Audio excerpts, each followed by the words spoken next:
প্রজাপতির সন্ধানে এগিয়ে যাওয়া হচ্ছে ধীরে। অপর একটি নির্জনতার উদ্দেশ্যে সেখানে এক উঁচু স্থানে উঠে যাওয়ার সুবিধা রয়েছে। অপূর্ব এক আরণ্যক শোভা লাওয়াছড়া জাতীয় উদ্যানের গভীরে। অদূরে গাছের ডালে দু চারটি পাখিদের মৃদু ডাক।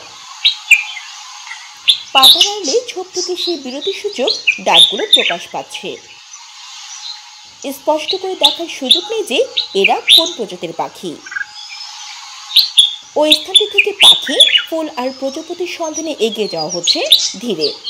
অপর একটি নির্জনতার উদ্দেশ্যে সেখানে এক উঁচু স্থানে উঠে যাওয়ার সুবিধা রয়েছে। সেই সুযোগে কাজে লাগানোর পর এখন স্থির দৃষ্টি বুনো ডুমুর গাছের ঝোপের দিকে। বেশ কিছুটা সময় সেখানে অতিবাহিত হলো। পুনরায় অন্যত্র যাওয়ার নীরব তাগিদ অনুভূত। হঠাৎ জলপাই, সবুজ ও মৃদু হলদে রঙের ঝুঁটিওয়ালা পাখির আগমন। তবে চোখাচোখি হওয়ার সুযোগ পাওয়া যায়নি তেমন। ঝোপের আড়ালেই চলছে তার বিশ্রামের প্রস্তুতি। ডাক তো দূরের কথা, আসা মাত্রই প্রথমবার যে একটি ডাক দিয়েছিল ওটাই, আর ডাকেনি সে। খানিকক্ষণের বিরতির পর্ব সেরে ঝোপ থেকে প্রকাশ্যে বেরিয়ে আসে। ততক্ষণে ক্যামেরাবন্দি হয়ে গেছে পাখিটির কয়েকটি আলোকচিত্র। এই বুনো পাখিটির নাম কালো ঝুঁটি বুলবুল, তবে এর অপর বাংলা নাম কালা ঝুঁটি বুলবুল। পাখিটিকে বনে বা বন সংলগ্ন এলাকায় মাঝে মাঝে দেখা যায়। পাখিটির ইংরেজি নাম ব্ল্যাক ক্রেস্টেড বুলবুল এবং বৈজ্ঞানিক নাম পিকনোনোটাস ম্যালানিকটাস। এরা আমাদের জাতীয় পাখি দোয়েলের মতো আকারে দেখতে।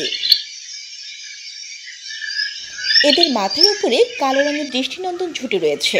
চোখ এবং চোখের বৃত্তাকার অংশটি ফিকে হলুদ রঙের, যা দূর থেকে সহজে আকর্ষণ করে। দেশে প্রচলিত বন্যপ্রাণী আইনে এই প্রজাতিটি সংরক্ষিত। বাংলাদেশ বার্ড ক্লাবের প্রতিষ্ঠাতা এবং প্রখ্যাত পাখি বিশেষজ্ঞ ইনাম আল হক এই পাখির সম্পর্কে বলেন, এরা বাংলাদেশের সুলভ আবাসিক পাখি। এদের দৈর্ঘ্য বয়স ভেদে প্রায় 18 থেকে 22 সেন্টিমিটার। ঢাকা, চট্টগ্রাম এবং সিলেটের বিভিন্ন বনে এদের পাওয়া যায়। মূলত আর্দ্র প্রশস্ত পত্রবহুল বন, বৃক্ষতলে উৎপন্ন ঘন গুল্মলতা এবং বৃক্ষ সমৃদ্ধ এলাকায় সচরাচর একা, জোড়ায় কিংবা ছোট দলে থাকে। ফলত গাছে এরা বেশি বিচরণ করে এবং পাতার উপর খুঁটে খুঁটে খাবার খায়। তাদের খাদ্য তালিকা এবং প্রজনন সম্পর্কে তিনি বলেন, খাবারের তালিকা রয়েছে বিভিন্ন গাছের ছোট ছোট ফল ও নানা প্রজাতির পোকা।